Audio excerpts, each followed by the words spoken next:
3. In LA for you, with Robbie, the Hulk, Molly and Eels. Saturday afternoon from 3. On BBC Radio 2. OK, well, it is a very, very warm welcome to Rose Elinor Dougall, who's going to be playing live for us in just a moment. And also Rawley, nice to see you. Were you in the band at Moseley Folk Festival then? Yeah. OK, good. Which is when I saw you and had a very interesting chat with you backstage, and obviously discovered that you were a pipette. But at that point, you'd actually just come back from New York, hadn't you? Yes, I had. I was... just come back from a funny little jaunt to New York to do some writing and a bit of singing for Mark Ronson's album. And strangely enough, you've just left him now. Yeah. Yes, I have actually. But yeah, no. So at that point, I was sort of still reeling from that experience slightly. But yes, Moseley Folk Festival was the logical next step from Manhattan, obviously. Manhattan, Moseley. But it was gorgeous, wasn't it, the Moseley Folk Festival? I had a great time, really loved Very it. pretty. I always say to people how beautiful it is, and it's quite sort of like a fairy glen, isn't it? It is rather. My favourite bit of the whole thing was announcing a lost child during my gig. I felt like I was not only, providing some kind of nice soundtrack to the whole event, but also some sort of social service for the people of Moseley Folk Festival. And I remember the child was found and everybody clapped. Yeah. God, I love the folk. And then, this other guy, shout like some heckler, but is it folk? Like some sort of Judas moment for Bob Dylan. I thought that was really priceless. So what was the experience like being with Mark Ronson, and was it his solo stuff that made him call you, or had he been a fan when you were a pipette? I think he has really liked the Pipettes records. But I guess I'd only really met him once before, but he'd heard Start Stop Synchro, which is the second single on my MySpace, and somehow it seemed to fit with his idea of his album, so he thought that he might take a punt on me and fly me out to New York, which I wasn't going to argue with. And how's that punt gone then? I think it's gone all right. Good. So we're going to hear something at some point. Well, yeah, one would like to think so. I mean, it's all very... he's just mixing it at the moment, so everything's kind of still a bit up in the air. But no, I went to the studio the other day and heard some tracks for the first time in a few months, and I'm quite excited about it for him. Yeah. Oh, good. And the Pipettes were great. What made you think, I'm going to go off on my own? Well, I joined the band when I was 17 and had a really amazing experience. I mean, I was still at school, we used to go down to the studio in my school uniform and stuff. And, ended up then being in Japan and Australia and all that sort of thing. But, 4 years in, and we made the record that I think we should have made. I didn't really know how to approach making a second record. I mean, I just... It was nothing against them, really. It was more just that I'd had these kind of ideas of wanting to at least attempt to make a record of my own, and I didn't want to sort of blame outside factors for the fact that I was a little bit frustrated, and I just wanted to be able to say that I gave it a go and see what happens, and I felt that it was the right time to leave after 4 years and the end of the campaign and everything, and it was 2008, and it felt kind of clean, but there was nothing sort of acrimonious about it. But that reputation is always going to precede you, isn't it? I mean, you must get sick of people like me always asking, people are always going to go, can we just ask about... Well, no, I mean, I'm not going to deny... I'm really proud of what we achieved, and I have no...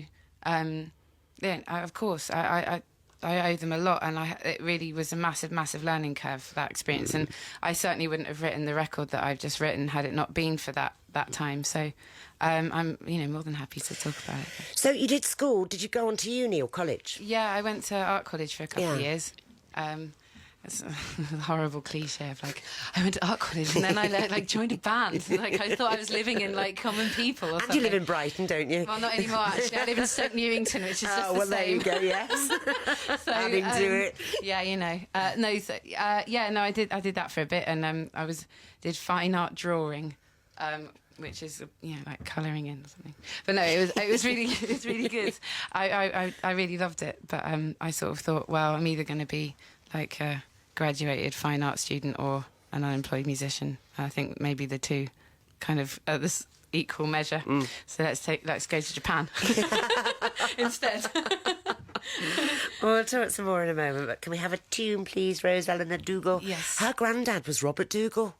He's a legend, absolute legend. The news man, isn't Yes, it? he is the newsman. Yeah.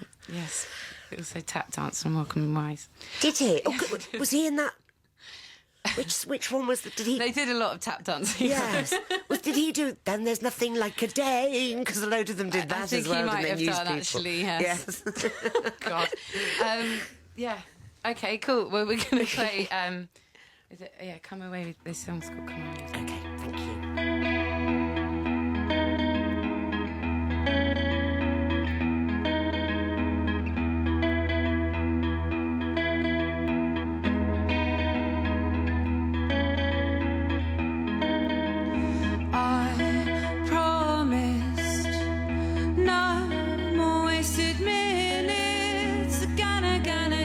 Cause I'm not sure that this is what I would call diving into life, but there has never been a doubt in your mind that it will all work out, and everything will be fine. Oh, let's escape all of our worries and fears of fate. Won't you just take my hand and come away with me? You turned around and saw our room. A stranger stands by the wall, embracing all of your failures. One bright day, none of this will matter. One bright day, none of this will matter. Let's escape all of our worries and fears of fate. When you just take my hand and come away with me. There's nothing here for you. There's nothing here for you.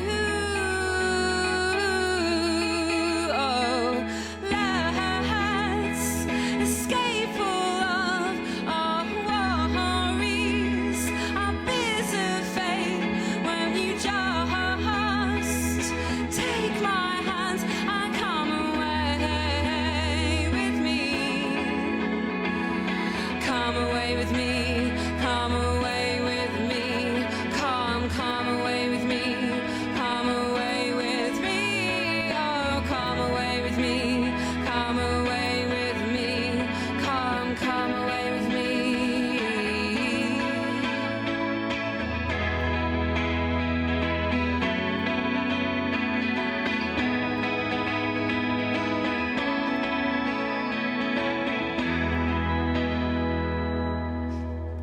Yes, gorgeous. You have the most amazing voice, I think. Rose, Elinor Dougall, and that's Come Away With Me, and Rawley on guitar, Rose on the keyboards, as well as singing, obviously. I don't like making comparisons, but did you ever listen to sort of Cocteaus and the Smiths? And... Yes, I did, very much so. I think I wear my heart on my sleeve a little bit like that, maybe. But yes, no, they were huge, sort of melodic and sonic. But you're far too young to have come across those when they were out, you know what I mean, the first time round. Yeah. So where were you hearing it? Were you rooting it out online, or Well, actually, your parents? Yeah, I was quite lucky in the fact that my parents had quite a broad record collection, and so I sort of, was privy to that. Was just always around me, and I mean, there was all kinds of music going on, but I sort of naturally gravitated towards those records such as the Smiths or the Cocteaus or like Sandy Denny or John Martin or Joni Mitchell, and I think melody has always been the thing that really sort of gets me going initially. So those were the things that I responded to when I was quite young, but they've stuck with me even to 24 years old. So are you all musical in your family? Because your brother's musical. Yes, no, Tom plays guitar for me in my band, and he was also used to play guitar for Jolene and Jing Jang Jong, who I loved and wanted to get in for a session. They split up. Yes, no, it's a shame. Yes, it is. Album's great. And your dad is on the circuit, isn't he? Yeah, no, my dad's a songwriter and a really great guitar player. In fact, he plays guitar for the B-side of my next single. But he comes from that sort of John Martin sort of school of playing, and I think he was very influential in sort of introducing me to, as pretentious as this sounds, like the idea of sort of songcraft in a kind of quite a traditional way, I guess. So he plays as well. So is he thrilled to bits when you stop colouring in? No, I don't want to do a disservice to the London Institute, Camberwell, drawing BA, because it was a wonderful course. I'm sorry I let you down. I was always. I mean, at the time, I was in the Pipettes during that time as well. He's always. I've never had that. I've never really had any pressure, unfortunately. So in that sense, yeah. No, he was happy for whatever I did. But when you do something so young, I mean, quite a lot of people just fall by the wayside. They become terribly jaded, and they go off and become a chiropractor or something terribly removed from it all. Have you ever at any point been disillusioned by it and sort of thought, oh no, I can't be dealing with all of this? Yes and no. I mean, I think especially through the Pipettes experience, we went from very, very humble beginnings, and then by the end we're signed to Interscope, and having this very sort of international kind of the whole thing was just a bit of a I was going to swear. It was a little bit confusing, I guess, and at that point, and that was sort of slightly influential in me deciding to leave. But I never fell out of love with wanting to write songs or any of that stuff. I think it's definitely that experience has influenced the way I've gone about this record of my own. I've done it all on my own. There's no label involved. It's been quite private, and that is partly through that experience. And that's also nice because you maintain control, don't you? Yeah, I mean, there's pros and cons, and it's sometimes been frustrating. Just you don't have the big PR machine behind you, the marketing and stuff. Yeah, but I think I definitely really needed a bit of time to work out what the hell it was I wanted to do, and do that sort of behind closed doors, I guess, as well. And it also means that you get people involved that sort of want to be there for the right reasons, I suppose. I'm very, very lucky to have found some people that are prepared to do that. I don't know. It's a funny old thing, but I still want to do it. So. And how do you feel? Where do you feel you're at the moment? I mean, we get all of these things going on at the moment where somebody gets a Brit before we've even heard of them necessarily in public. Or I vote each year for in this poll for who I think is going to be top talent. They ask so many people. Where do you see yourself fitting in with everything that's going on of that ilk? I don't really. I don't know if I mean, the fact is I've got a record now. I've finished my album and it's mastered, and I have it. I can hold it in my hand, and so that kind of has changed my outlook. It's not such an abstract idea to me anymore. But equally, I wouldn't even begin to start comparing myself to someone like Florence and the Machine. That's not really the world that I'm coming from, and it's not that I'm against well, that's the success, kind of point and it's not that I'm not ambitious for something, but it's I don't know where I think my motivations might be slightly different. I mean, I'm not I just had to make this record, and whatever comes from it, and I hope some people like it. I'm sure they will. But if they don't, then that's just part of the whole thing. But I just think sometimes those I'm not really into awards and what have you, because sometimes it can focus attention. It's great for the person, it really, really is, and I wouldn't diss anybody who's won anything. And also, not anything doing that encourages record sales is not a bad. It's not a bad thing, sure. But sometimes you want to go, and look, there's all of these as well. What I mean? They're really, really good, and it's only a few people making that decision. So, all right, what are you going to do for us now? A song called Third Attempt. Okay, brilliant. Elinor Dougall.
Was this person not the answer?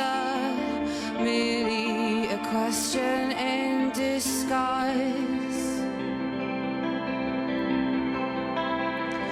You see, no one can shine so brightly. No, no one can burn so fiercely all the time.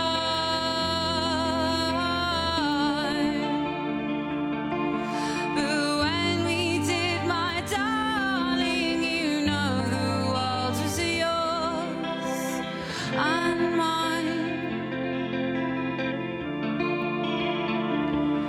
It was yours.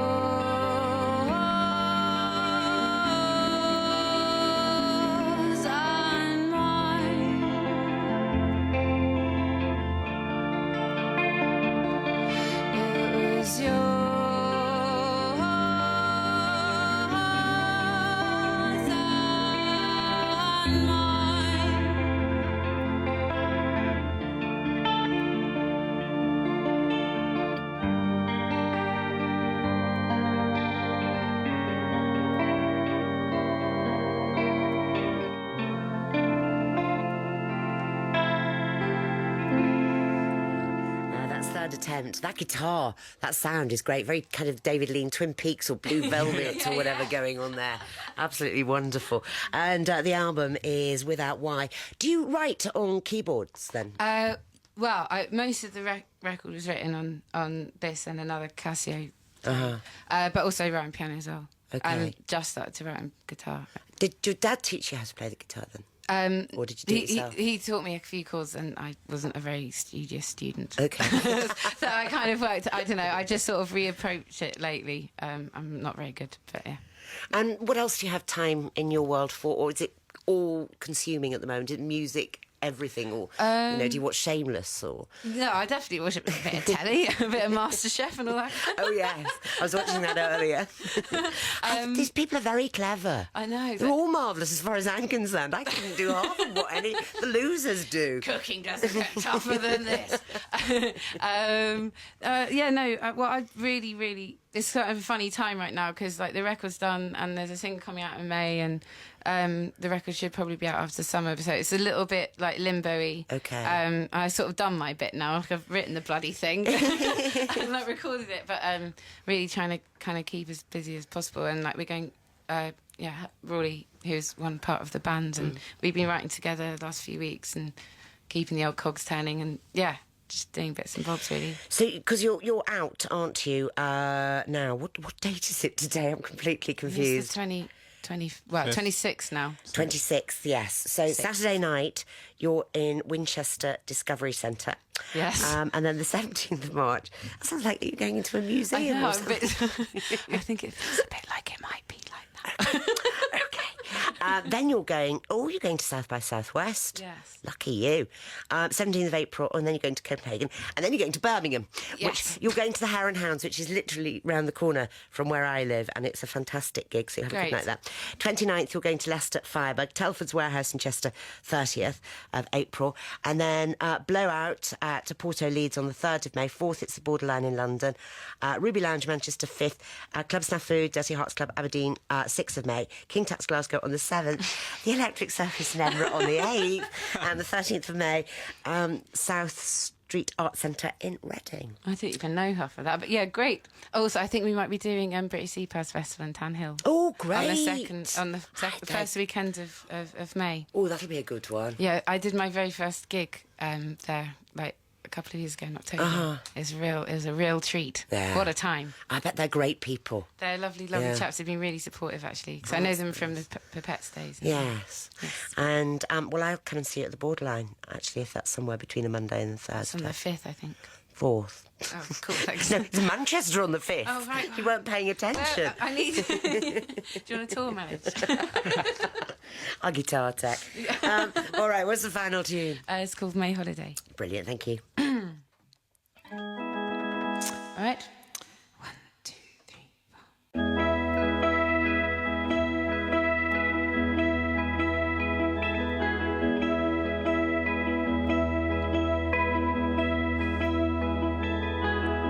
Underneath the heat of the grey sky.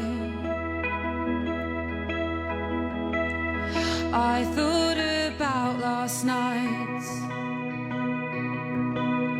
I thought about last night. Wind danced your hair over and away from your eyes. We were all dressed to the nines. We were all dressed to the nines. And I wonder what we will make of these days of ours in the future. What we will make of these days of ours as we ride through the streets at dawn. My hand was in yours. My hand was in yours.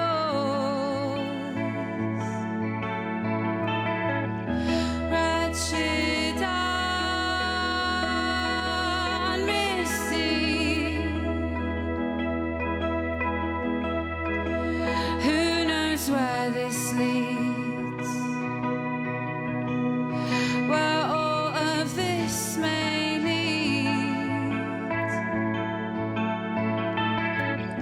And I wonder what we will make of these days of ours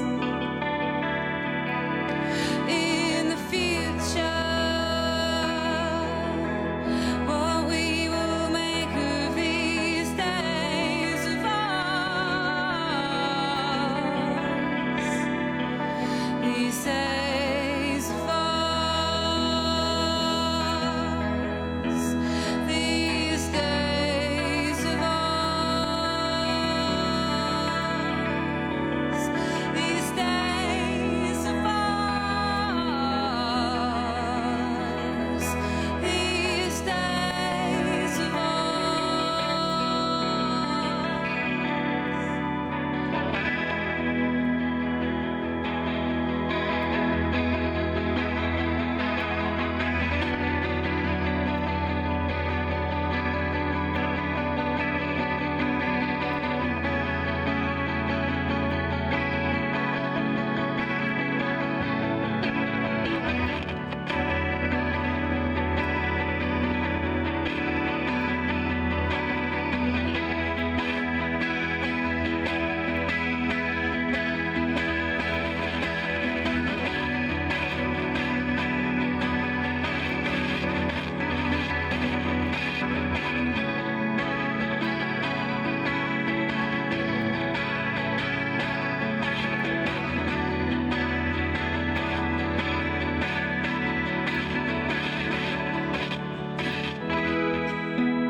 The giggle at the end. We blew the amp.